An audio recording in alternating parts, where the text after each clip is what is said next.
August 16th was Young Thug's birthday. He turned 34 years old.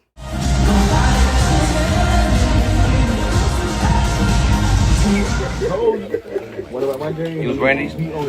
Yeah. Ooh, Scooty. Thank you, bro. Thank you, bro.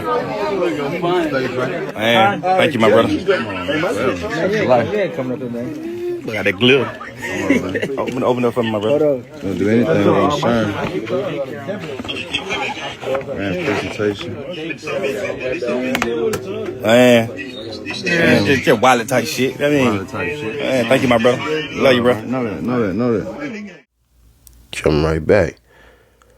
It seems as though Fonnie Willis wanted to gift him one of the best birthday gifts ever, because Judge Whitaker basically uttered these words about 2 hours ago. The procedural rules and requirements of these forfeiture statutes are mandatory. The statutes are strictly construed against the state. There was no request at any time for a good cause finding to move the hearing outside of the windows that are statutorily required. I don't believe that acknowledging a hearing date operates as a waiver. The burden remains on the state the entirety of the time.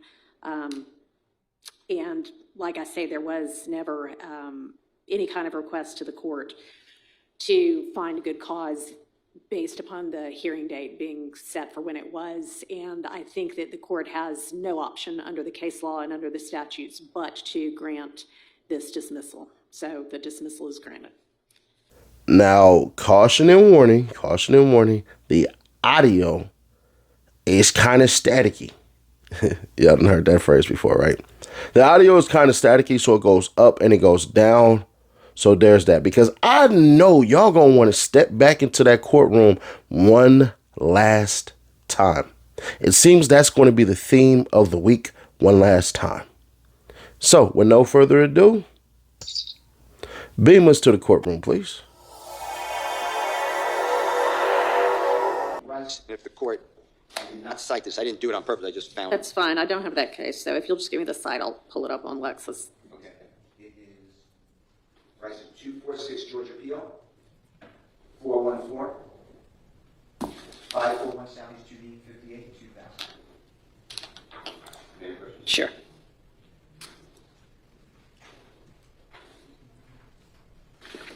So the reason I thought Rice was important for this exercise, Your Honor, it's on Division 2, the prosecutor is reading along, Your Honor, that's on page bottom center, 3 or 4 of the copy of the report. And the Court of Appeals wrote, Division 2, although we have doubts about the propriety of granting an ex parte motion for continuance under these circumstances, we do not address. Yes, ma'am. Sorry. Although we have doubts about the propriety of granting an ex parte motion for a continuance in these circumstances, we need not address that issue because we find that the trial court erred by denying Rice's motions to dismiss the forfeiture complaints. Even assuming that the grant of the continuance was authorized initially, more than 60 days had elapsed from the date the continuance was granted until the trial court denied the motion for reconsideration on September 14, 1998. So what I learned from that case is we then go, which makes sense, the 60 days doesn't reset, in our example, April 1, 2025 to June 2, 2025. And then the state gets from June 2 to July, or to August 2, 2025, because they would have additional more than 60 days from the date of the grant of continuance.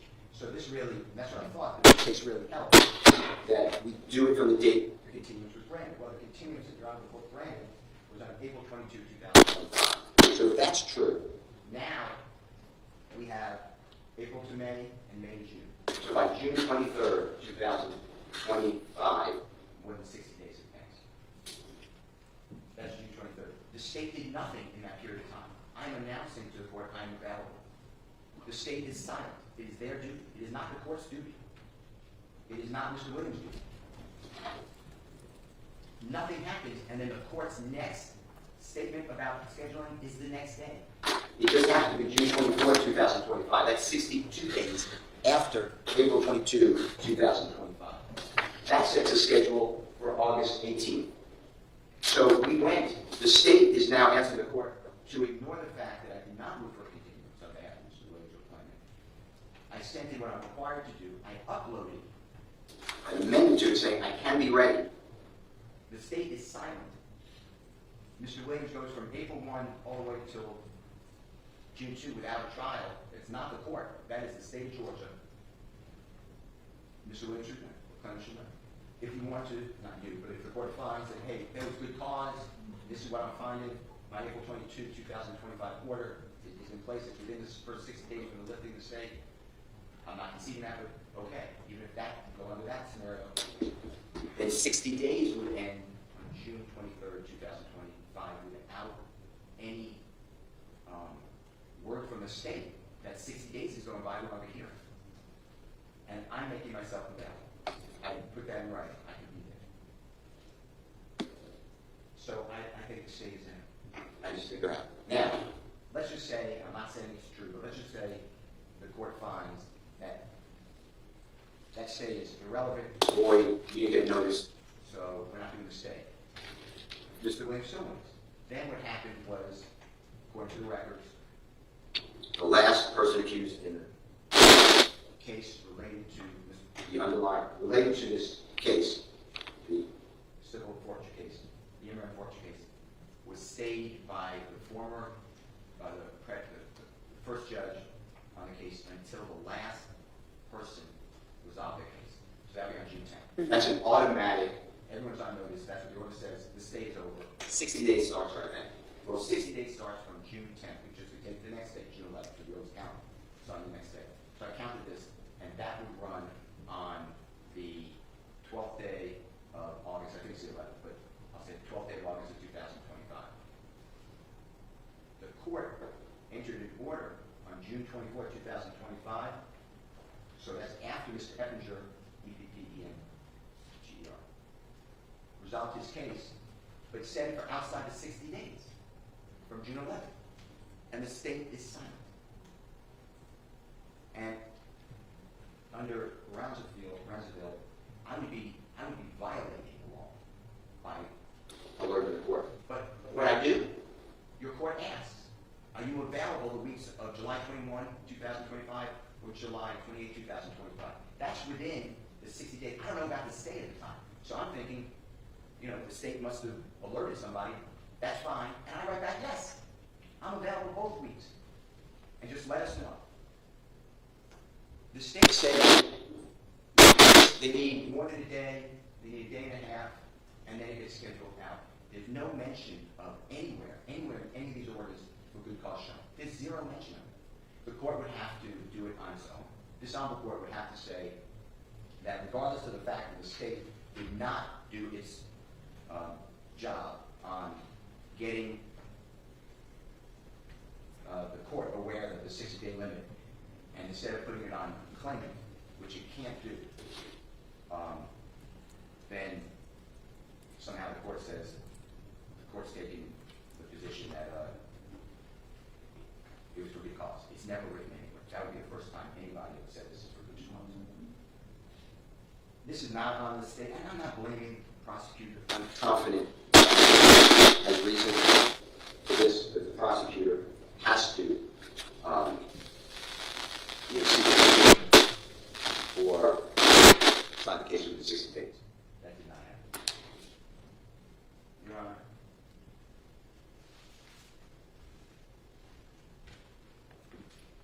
I just took all three scenarios that I could come up with. There are no other dates here. I found, and then the state, let me just address this. I did respond when I saw the date on June 24, 2025 being today, August 18th. I mean, it's just my nature. I did respond to the fact that it's in the thank you so much, see all soon. The state says that thank you so much somehow is me agreeing or waiving my 60 days on behalf of Mr. Williams. I don't have to object. And I'll give you that case as well. Give me 1 second.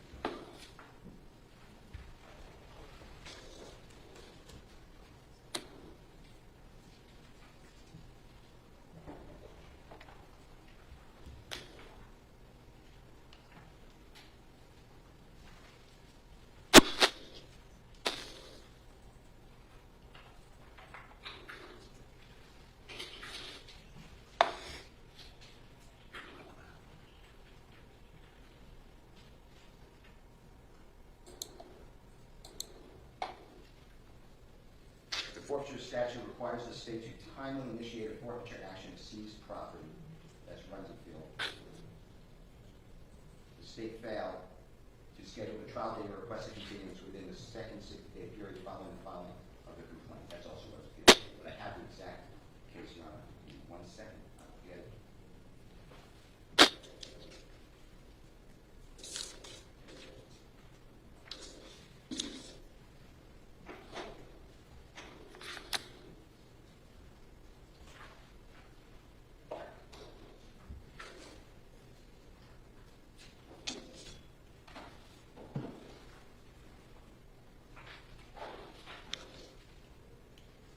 Goodwin, G-O-O-D-W-I-N versus State, 321 Georgia Appeal, 548-739 South Judy, 814-2013. Would you like a copy? No, I've read it. Thank you. And in the footnote 7, the court wrote, there is no evidence that Goodwin consented to a hearing date outside of the 60-day deadline. Rejected, and then it cites a Griffin, G-R-I-F-F-I-N, 250 Georgia Appeal at 94-95 Division 1. Rejecting the state's argument that claimants waive their right to a speedy resolution of their property rights by failing to object when the hearing was scheduled on a date outside the mandatory 60-day period. You know, I would be doing Mr. Williams a disservice. Now, I did see it. I'm not trying to game anybody. I'm going by the rules. And I felt bad. I told Mr. Root that. I told him, you know, I told him I think that you're out of time before I file that motion. I told him that. And I still think that. I will answer any of your questions, but otherwise, it has nothing to do with the facts of the case. It's just on this. Thank you, Mr. Steele. I have nothing to add, Your Honor. We'll stick by our response. I don't want to belabor that point by just repeating our response. Thank you. I do believe that it is correct that notification of a legal conflict does not equate to asking for a continuance. You know, I think counsel, we all feel like that people worked hard in good faith to try to find a hearing date, and we ended up with the hearing date of today. But the procedural rules and requirements of these forfeiture statutes are mandatory. The statutes are strictly construed against the state. There was no request at any time for a good cause finding to move the hearing outside of the windows that are statutorily required. I don't believe that acknowledging a hearing date operates as a waiver. The burden remains on the state the entirety of the time. And like I say, there was never any kind of request to the court to find a good cause based upon the hearing date being set for when it was. And I think that the court has no option under the case law and under the statutes but to grant this dismissal. So the dismissal is granted. And I don't know whether the state has any intention of appealing or not, and that's not a determination y'all have to make right now. But I would imagine if there is an appeal that the piece of property will be stayed until after that is sorted out. But at this point, that's the court's ruling. Thank y'all.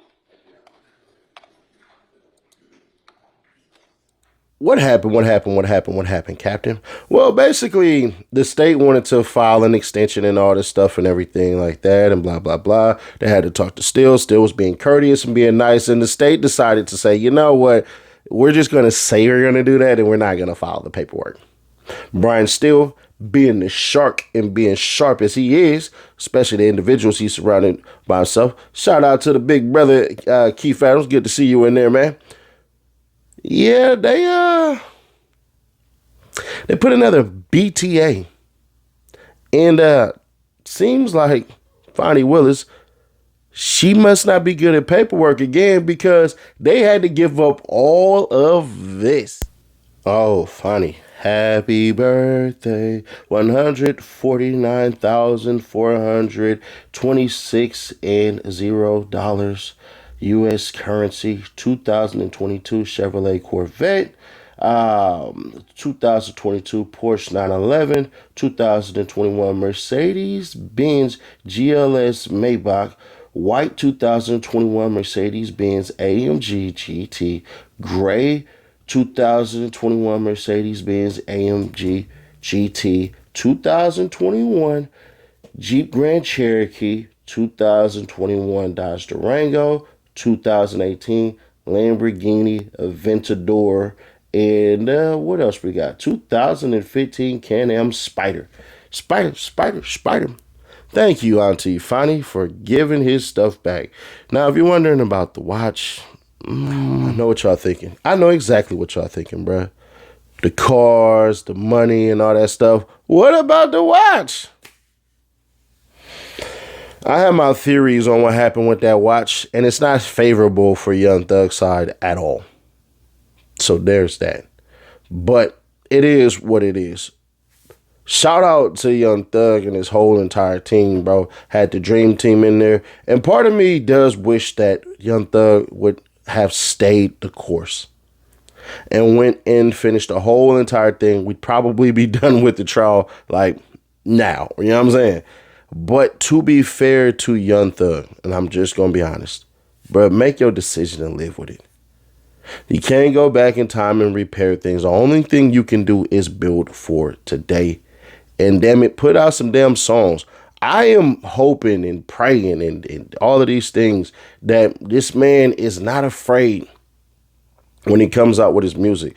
Because to be fair to everybody who was complaining about the songs that Young Thug has put out, it doesn't seem pioneer-ish, if that's even a word.